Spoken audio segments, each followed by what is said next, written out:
माँ की मुस्कान। आज हम पढ़ेंगे अंश के बारे में। अंश के बारे में। अंश को ही भिन्न बोलते हैं। क्या बोलते हैं? भिन्न। ये जो अंश या भिन्न है वो एक भाग को दर्शाता है। किसको दर्शाता है? भाग को दर्शाता है। कहने का मतलब जो दो संख्याओं का जो दो पूरी संख्या होती है ना, उसका जो भागफल होता है ना, उसी को दर्शाया जाता है। जैसे मैंने आपको ये बताया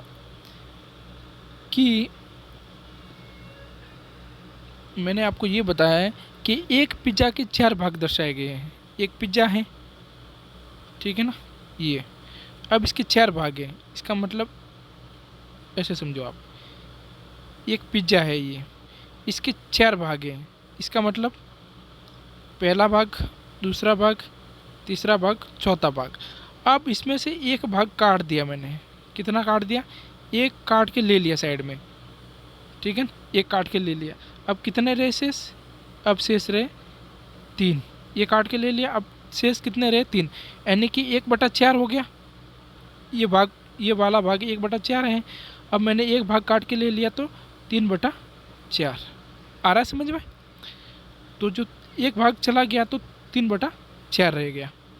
कहने का मतलब ये है कि 100 रुपये हैं, ठीक है ना। 100 रुपये के 4 भाग कितने होंगे?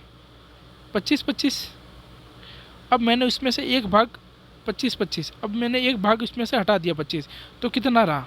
75। बोलो तो 3/4 आ रहा है समझ में? चलो, अब इसमें होता क्या है, जो अंश या हर होता है, जैसे मैंने कोई संख्या लिखी 3/2, जो ऊपर वाली संख्या होती है वो तो होता है अंश, और नीचे वाली ये संख्या होती है इसको बोलते हैं हर, ठीक है। अब एग्जाम में ये पूछा जाता है, या तो अवरोही क्रम में पूछा जाता है, अवरोही, या पूछा जाता है आरोही क्रम में व्यवस्थित करना, ठीक है। तो अवरोही और आरोही क्रम में व्यवस्थित करने से पहले मैं आपको एक दूसरी चीज़ सिखाता हूँ पहले, कि उसको जोड़ा कैसे जाता है। जोड़ा कैसे जाता है भिन्नों को, फिर घटाया कैसे जाता है, फिर गुणा कैसे किया जाता है, ठीक है ना। ये पहले 3 चीज़ सीख लो आप। तो सबसे पहले मैं आपको जोड़ कैसे की जाती है भिन्नों के बारे में। तो अगर कोई संख्या लिखी हुई है 3/2 प्लस 3/3, अब इसको जोड़ना है, तो जोड़ेंगे तो कैसे करोगे? 3 और 3 6, 2 और 3 5। अगर आपने ऐसे कर दिया तब तो ये माना जाएगा गलत, ठीक है। क्यों गलत माना जाएगा? तो आपको भिन्न को जोड़ना है ना, तो भिन्न को जोड़ने के लिए अगर प्लस का निशान दिया हुआ है तो क्रॉस गुणा करना है। क्या करना है? क्रॉस गुणा। इसका इसके साथ, इसका इसके साथ में। आ रहा है समझ में?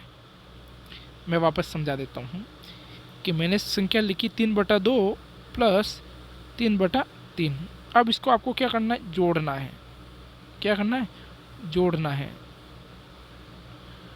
जोड़ करनी है। तो आपको क्या करना है? इसको दोनों को नहीं जोड़ना है, आपको क्या करना? क्रॉस गुणा करना। इसका इसके साथ में, इसका इसके साथ में। तो कितना हुआ?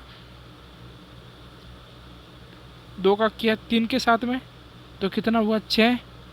प्लस का प्लस रहेगा निशान। फिर 3 का 3 के साथ में किया 9, तो 6 + 9 हो गया। फिर उसके बाद में इसका और इसके साथ में क्या करना है? गुणा करना है। तो कितना हो गया? 6। अब इसको जोड़ दो। 6 और 9 कितने हो गए? 15। तो 15/6 ऐसे होगा। अगर इसको भी आप भाग देना चाहो तो इसको भी आप काट सकते हो। 15 में 6 का भाग दोगे तो आप 2.5 होगा, 2.5 होगा अगर देना चाहो तो। तो अगर भिन्न में लिखना है तो 15/6 होगा। आ रहा है समझ में? अब जैसे आपको घटाना है, क्या करना है? घटाना। तो घटाने के लिए जैसे मैंने संख्या लिखी 4/3, माइनस का निशान होगा, फिर 6/4 लिखा। अब इसको भी क्या करना है आपको? इसको भी करने के लिए आपको क्रॉस गुणा करना है। क्या करना है? क्रॉस गुणा। इसके इसके साथ में, इसका इसके साथ में। तो 3 का 6 के साथ में करोगे तो कितना होगा? 18। और 4 के साथ में वो करोगे तो 16, ठीक है। फिर इसका और इसके साथ में गुणा करना है तो कितना होगा 12। अब घटाना है तो 18 में से 16 गए तो कितने रहे 2, 12 का 12 यानी कि 2/12, ये सही उत्तर होगा। आ रहा है समझ में। फिर उसके बाद में अगर गुणा करना है, क्या करना है आपको, गुणा करना है, गुणे का निशान दिया हुआ है। जैसे मान लो 3/6 इंटू 8/3, अगर ये संख्या दी हुई है तो आप क्या करोगे, अब क्रॉस गुणा नहीं करना है आपको, क्या करना है, गुणा कर रहे हैं ना अपन गुणा कर रहे हैं, इसका मतलब क्रॉस गुणा अब नहीं करना है। अब क्या करना है, इसका इसके साथ में गुणा करना है और इसका इसके साथ में। तो 3 का 8 के साथ में गुणा करेंगे कितना आएगा 24/6 का 3 के साथ में करेंगे तो 18, 24/18 ऐसे होगा, ठीक है। आ रहा है समझ में। वापस मैं बता रहा हूँ, देख लो। मैंने ये बताया कि अगर जोड़ना है, क्या करना है, जोड़ना है और कोई संख्या लिखी हुई है 3/2 प्लस 3/3। अब जोड़ना है तो डायरेक्ट नहीं जोड़ेंगे, क्या करोगे, क्रॉस गुणा करोगे इनके साथ में, इसका इसके साथ में जोड़ने में। तो 9 प्लस 6 इसके साथ में करोगे, फिर इसका और इसका गुणा करोगे तो 6, फिर जोड़ेंगे तो 15/6, फिर इसको भी वापस भाग दोगे तो 2.5 होगा। ऐसे करना है। तो वो प्रक्रिया घटाने में भी होगा, और जो गुणा वाला मैंने बताया है ना, गुणे में ऐसे नहीं होगा, गुणे में डायरेक्ट गुणा किया जाएगा। जैसे 3/4 इंटू 3/2, अब इसका इसके साथ में, इसका इसके साथ में डायरेक्ट गुणा होगा तो 9/6 ऐसे। आ रहा है समझ में। अब मैं आपको बता देता हूँ अवरोही क्रम या आरोही क्रम में, आपको दोनों में से एक ही क्रम याद रखना है। या तो आप लिख लो अवरोही क्रम, अवरोही क्रम। अब अवरोही क्रम में क्या होता है और आरोही क्रम में क्या होता है। अवरोही क्रम में होता है घटते क्रम में। अवरोही क्रम का मतलब क्या होता है, घटते क्रम में। इसमें क्या होती है कि सबसे पहले बड़ी संख्या आएगी अवरोही क्रम में, फिर छोटी संख्या आएगी सबसे अंत में। जबकि आरोही क्रम में क्या होता है कि आरोही क्रम में सबसे पहले छोटी संख्या आती है, फिर बड़ी संख्या आती है। तो आपको दोनों में से एक ही याद रखना है, दोनों याद रखने की जरूरत ही नहीं है। या तो अवरोही क्रम याद रख लो या आरोही क्रम याद रख लो, दोनों में से एक रख लो। तो अवरोही क्रम में होगी पहले सबसे बड़ी संख्या होगी, फिर सबसे छोटी संख्या होगी। जैसे अब कैसे आप करोगे, तो मैं आपको एक उदाहरण दे देता हूँ ताकि अभी आपको समझ में आ जाएगा। जैसे एक प्रश्न है, ठीक है, ये प्रश्न है। अब इसमें क्या लिखा है, निम्नलिखित भिन्नों को अवरोही क्रम में व्यवस्थित करना है। तो मैंने आपको पहले ही बता दिया है कि अब व्यवस्थित करना है 3/5, 7/9, 11/13। अब इसको व्यवस्थित क्रम में व्यवस्थित करना है, ठीक है ना, भिन्न में। तो अब इसको कैसे व्यवस्थित करोगे, तो मैंने आपको पहले ही बता दिया है कि सबसे पहले घटते क्रम में लेना है, यानी कि बड़ी से छोटी की ओर लेना है। तो सबसे पहले कौन सी संख्या आएगी, जैसे कि इसमें 3/5 लिखा हुआ है, फिर 7/9 लिखा हुआ है, फिर 11/13 लिखा हुआ है। तो मैंने आपको पहले ही बता दिया कि अवरोही क्रम का मतलब होता है पहले बड़ी संख्या आएगी, फिर आएगी छोटी संख्या। तो बड़ी संख्या कौन सी है इसमें से, तो बड़ी संख्या है पहले आएगी 11/13 आएगी, फिर उसके बाद में इससे बड़ी वाली कौन सी है 7/9, फिर अंत में आएगी 3/5। तो पहले बड़ी, फिर इससे बड़ी, फिर सबसे लास्ट में छोटी वाली संख्या। तो अवरोही क्रम का मतलब क्या होता है, पहली बड़ी संख्या आएगी, फिर छोटी संख्या आएगी। अवरोही और आरोही क्रम में ऐसे व्यवस्थित करना है। आ गया समझ में। वापस बता देता हूँ, मैंने बता दिया है कि 5/4, ठीक है, फिर बता दिया 3/7, फिर बता दिया 12/3। अब आपको इसको व्यवस्थित क्रम में करना है। तो व्यवस्थित क्रम में करने के लिए आपको क्या करना पड़ेगा, तो व्यवस्थित क्रम में करने के लिए पहले बड़ी फिर छोटी। तो इसमें से बड़ी क्या है, तो पहले बड़ी ये आएगी 12/3, फिर इसमें से बड़ी कौन सी है, तो फिर बड़ी ये है, तो 5/4 आएगी, फिर अंत में 3/7 आएगी। तो ये हो गया अवरोही क्रम। आगे समझ में। चलो अब एनटीए पाठ्यक्रम में यहाँ से इतने सरल प्रश्न नहीं पूछे जाते हैं। यहाँ से एक प्रश्न ये पूछा जाता है कि उसके लिए एक उदाहरण दिया जाता है कि भाई जैसे कौन सा उदाहरण दिया जाता है, एक प्रश्न देगा, वो प्रश्न दे के फिर पूछेगा कि इसमें कितना शेष रहा और कितना शेष नहीं रहा है, और देगा वो क्या भिन्न में ही देगा। भिन्न का मतलब ये बट्टे में ही देगा, भले वो 2 बटा हो के 1 बटा 4 हो के 3 बटा 5 हो के 6 बटे 7 हो के 8 बटे 9 हो के ऐसे करके देगा। तो वो आप प्रश्न देख लो, उससे आपको समझ में आ जाएगा। आज का टॉपिक अंश या भिन्न। अब इसमें क्या लिखा हुआ है कि किसी विद्यालय में 800 छात्र हैं। कितने? 800 छात्र हैं, जिसमें 1/4 छात्र के पास में क्या है? नहीं है, कॉफ़ी नहीं है, कॉफ़ी नहीं है, ठीक है। शेष छात्र है 1/3, ठीक है, जिसके पास में पेन नहीं है। क्या नहीं है? पेन। फिर शेष छात्र ऐसे हैं जिसके पास में बैग नहीं है। क्या नहीं है? बैग। आराम से समझाऊंगा, समझना। ऐसे कितने छात्र हैं जिसके पास में सभी सामग्री उपलब्ध है? ऐसे समझो आप। जैसे ये 800 छात्र है, ठीक है। अब मैंने इसके कर दिए 4 भाग। कितने कर दिए? 4 भाग। अब 1/4 के पास में क्या नहीं है? कॉफ़ी नहीं है, ठीक है। फिर शेष कितने रहे? 3/4। 3/4 के पास में क्या नहीं है? इनके पास में कॉफ़ी नहीं है, इस वाले भाग में, ठीक है। फिर ये वाला भाग, इस वाले भाग में पेन नहीं है, ठीक है। फिर ये रहा, आधा रहा है ना, ये वाला आधा, 1/2 इसका आधा। तो इसके पास में क्या नहीं है? बैग नहीं है। क्या नहीं है? बैग। अब इसमें ये बताना आपको कि ऐसे कितने छात्र हैं जिसके पास में सभी सामग्री है।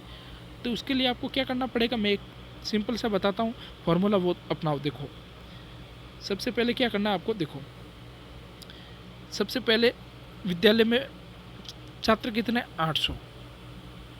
कितने छात्र हैं? 800। तो सबसे पहले क्या है, क्या बता रहा है कि 1/4 छात्रों के पास में कॉपी नहीं है। तो 1/4 800 का कितना हुआ? 1/4 800 का कितना हुआ? सीधी सी बात है भाई, 1/4 800 का कितना हुआ? 200 होगा। 200 होगा। अरे भाई 800 में 4 का भाग दे दो तो आपको पता चल जाएगा, 200 होगा। तो 200 छात्रों के पास में क्या नहीं है? कॉफ़ी नहीं है। फिर अब शेष कितने रहे? शेष रहे 600। कितने रहे? 600।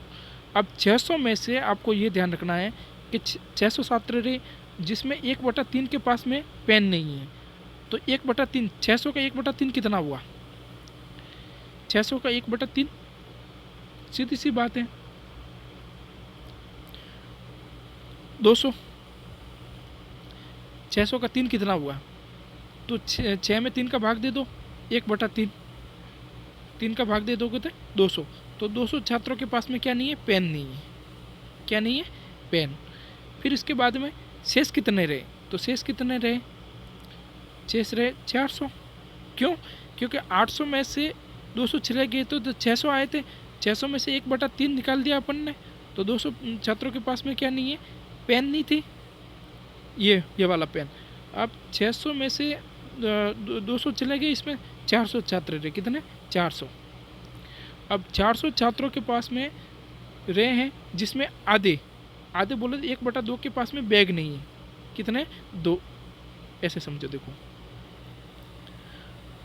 800 में से 200 छात्रों के पास में तो क्या नहीं थी? कॉफ़ी नहीं है, ठीक है।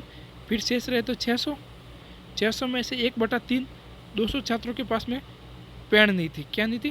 पेन।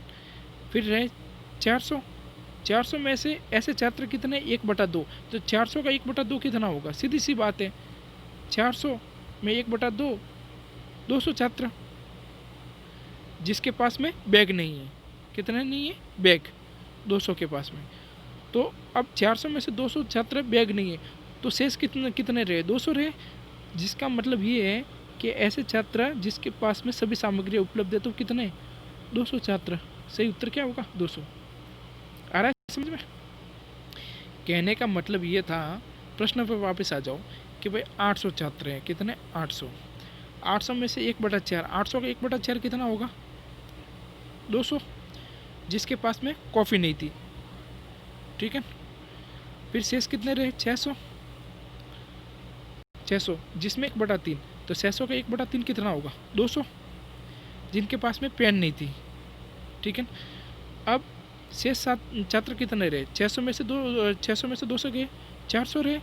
400 में से 1/2, 1/2 इसके पास में क्या नहीं है, बैग नहीं है, तो 200 छात्रों के पास में बैग नहीं है, तो शेष कितने रहे, जिसके पास में सभी सामग्री उपलब्ध है, तो 400 में से 200 गए, तो शेष कितने रहे, 200 छात्र। इसका मतलब 200 छात्रों के पास में सभी सामग्री उपलब्ध है। आ रहा है समझ में? यानी कि चौथा भाग है ये। कौन सा भाग है, चौथा भाग,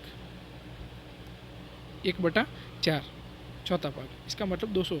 आ रहा है समझ में?